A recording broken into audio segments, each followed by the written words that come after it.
종합검진에 절대 목숨 걸지 마라. 함께하고 있습니다. 파트 3, 의사가 필요 없는 건강관리를 좀 설명해드리면, 수입산 먹거리와 설탕에서 빠져나와라. 바다 건너온 먹을거리의 빈틈. 예를 들면 유기농 커피. 유기농 커피 좋아하시죠? 100% 유기농이라고 할 수 없다. 왜? 우리가 유기농으로 재배하고 자연 방식으로 건조시켜 보내도 한국에 도착한 컨테이너 내부를 보면 곰팡이가 발견되는 경우가 꽤 있다. 이 점은 우리가 관리할 수 있는 능력 밖이다라고 코스타리카에서 유기농 커피 농장을 운영하는 미국 친구가 한 얘기를 직접 들었대요. 아무래도 오다 보면 변질되고 그럴 수 있죠. 그러니까 우리 것이 좋은 것이에요. 우리의 건강한 땅에서 자란 우리 음식을 골고루 먹는 게 좋은 것 같습니다.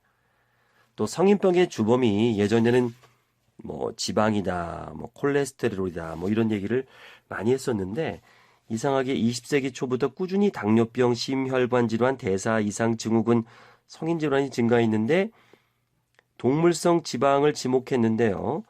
오히려 식단에서 그런 것들이 늘지 않았는데 병이 는 건 뭐냐 했더니, 추정을 해보면 가장 소비가 많이 늘어난 부분이 동물성 지방이 아니고 설탕이었대요. 설탕. 미국인이 한 해 소비하는 설탕은 약 31kg에 달합니다.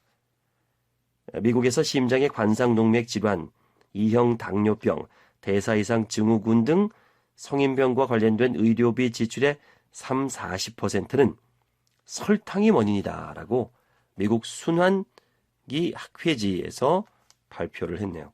우리나라도 만만치 않습니다. 우리나라도 한 해 26kg, 미국은 31kg. 우리나라가 등치가 작잖아요. 오히려 더 많이 먹는 수도 있죠. 우리 집엔 설탕이 없어요 라고 하더라도 우리가 먹는 매실, 음료수, 케이크, 심지어는 우리 음식인 불고기, 떡갈비 이런 데 설탕이 들어갑니다. 설탕이 들어갑니다. 자, 그러면 설탕 대신에 인공감미료, 사카린 같은 거 있잖아요. 아스파탐 같은 거요. 저도 막걸리를 좋아하는데 막걸리에 아스파탐이 들어있더군요. 이런 것이 인공감미료죠. 한 200배 정도 단맛을 내는데 이것 또한 혈당을 상승시키고 포도당 분해 장애가 있는 것으로 확인됐습니다.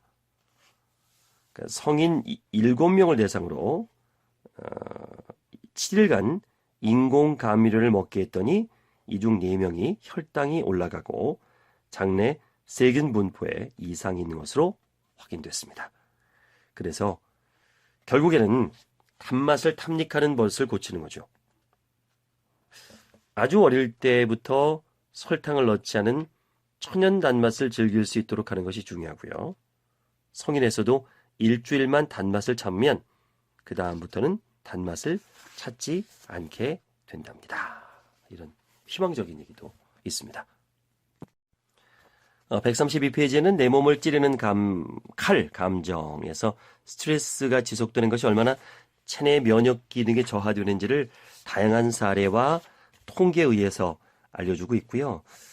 제가 좀 뜸한 부분인데 술 권하는 사회를 바꾸자. 음주도 유전된다. 유전되는군요. 이게 과음은 당뇨병을 악화시키고요. 심장 근육을 약하게 하고요. 뇌신경을 손상시키고요. 다양한 건강상의 문제를 일으킵니다. 알코올은 순수 탄수화물이고 복부 지방을 증가시키는 주범입니다. 유전적으로 술이 쓰지 않은 사람이나 술을 잘 분해하는 사람들이라도 음주를 자제하는 것이 건강에 좋습니다. 사람들 앞에만 서면 늘 불안하고 초조하세요? 목소리가 컴플렉스세요? 아직도 딱딱한 웅변조로 말씀하세요? 발음이 어눌해서 전달력이 떨어진다고요? 논리적인 스피치가 어렵다고요? OBM 스피치를 만나면 여러분도 달라질 수 있습니다. 자세한 문의는 070-8656-5566 지금 바로 전화주세요.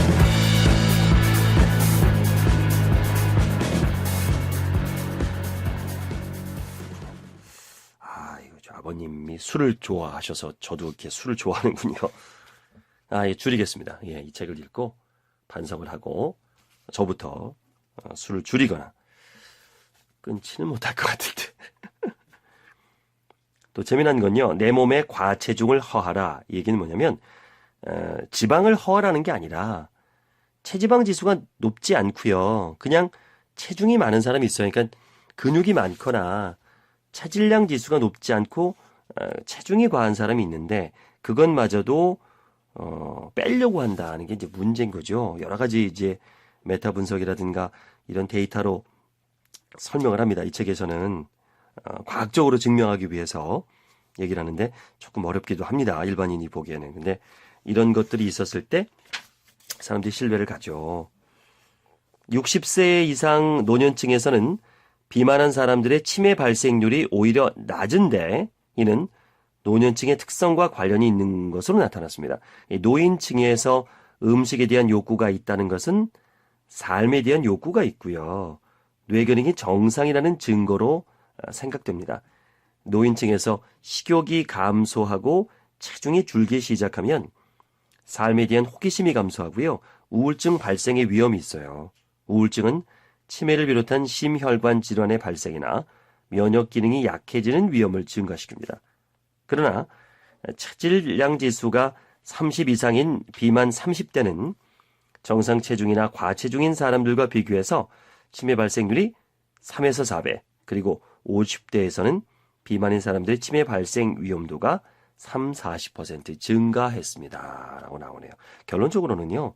모든 연령에서 건강을 유지하기 위해서는 정상 체중이나 과체중을 유지하는 것이 좋고요. 60대 이후 노년층이나 심혈관 질환과 같은 만성 질환이 있는 환자에게는 에서는 체중이 영양 상태와 삶에 대한 의욕을 반영하는 지표를 생각했을 때 비만도 건강에 유리할 때가 있다. 그러니까 비만이 유익을 끼치는 경우는 특별한 경우에 한다는 것을 기억해야 되겠죠. 어쨌든 비만은 안 되고요. 과체중은 예스다. 예스다. 라고 이 책은 말하네요. 여기서 말하는 이제 과체중이 또 중요한 거는 지방이 아니라 근육량 때문에 그렇죠. 근육이 많아서 과체중인 거는 굉장히 좋은 거죠. 저도 근육에 대한 관심이 많고 나이가 먹으니까 자꾸 근육이 빠지는데요. 그래도 하체를 단련시키기 위해서 열심히 자전거 타고 스키 타고 있거든요. 근육은 수명도 연장시킨다고 하고요. 이 책을 보면 이제 그걸 이해하실 수 있을 거예요. 또 근육을 키워야 건강도 따라온다는 거 저도 많은 책을 통해서 알고 있습니다. 문제는 운동할 계획가 사라지는 사회라는 거죠. 그래도 시간을 내서 운동을 해야 됩니다. 저는 웬만해서는 자동차 운전을 안 하고 대중교통을 이용하거든요. 조금 불편하더라도 대중교통 이용하면 좋은 게 일단 걷죠. 그리고 이동하면서 책을 볼 수가 있어요. 운전하면 책을 볼 수가 없죠. 굉장히 좋아요. 바쁠 때가 아니면 저는 웬만해서는 좀 여유 있게, 그리고 전철을 이동하면 늦을 염려도 없고요. 근육운동, 암과 심혈관 질환을 예방한다. 라는 부분도 이 책에서 만날 수 있습니다. 다양한 사례로 이야기하고요. 또 저 달걀 굉장히 좋아합니다. 시간 나는 대로 좀 출출하면 간식으로 저도 편의점 가서 다른 거 안 먹고 삶은 달걀 또는 구운 달걀 먹거든요. 제가 잘하고 있었네요. 달걀은 우리 몸에 꼭 필요한 단백질 덩어리입니다. 그리고 노른자를 먹어도 괜찮대요. 2개 정도 노른자를 포함해서 먹고요. 저체중인 사람이 단백질 보충이 필요한 경우는 매 끼니마다 달걀 흰자를 2개씩 먹으면 더 좋답니다. 단백질 섭취가 많아야 뼈와 근육이 튼튼해지고 탄수화물 섭취를 줄일 수 있거든요. 저도 계속 달걀을 먹어야겠습니다. 저는 집에 달걀 찜기도 샀어요. 길 가다가 찜기 팔더라고요. 조그마한데 인터넷 쇼핑몰에서 많이 팝니다. 얼마 안 해요. 10,000원대, 20,000원대 하는데 잘 쪄져요. 반숙으로 먹기도 편하고. 근데 이 구운 달걀에 비해서 찐 달걀과 삶은 달걀은 껍질 까기가 어렵더라고요. 구운 달걀은 좀 껍질 까기 쉽긴 한데. 근데 굽는 것보다는 사실 찌는 게 더 좋다고는 하거든요. 또 건강을 원하면 허리부터 펴자. 요즘 거북목 증후군이 많죠. 허리가 굉장히 중요한데 이 부분도 관심을 갖고 저도 이 또 워낙 그쪽을 알고 있어서 이렇게 허리를 펼 수 있는 그런 방석 이런 거 사서 또 깔고 있고 그렇습니다. 가급적 서서 일하려고 하고 있고요. 저는 그래도 강사니까 서서 일하는 경우가 많죠. 장수하려면 앉지 마라. 장시간 앉아있기 심장과 근육이 약해진다라는 일도 있습니다. 그래서 요즘에는 전동 높낮이 식상이 있어서 서서 일할 수 있게 하는 책상도 있다고 그러네요. 또 치매를 부르는 걱정과 질투라는 얘기도 있습니다. 치매가 위험 연령이 따로 없기 때문에 마음의 짐, 몸의 병이 된다라는 글로 우리가 스트레스와 이런 것들이 얼마나 나쁜지에 대한 내용도 이 책에서 만들 수 있습니다. 종합검진에 절대 목숨 걸지 마라. 박민선 박사님의 책 소개해드리고 있습니다. OBM 스피치? O. 오픈.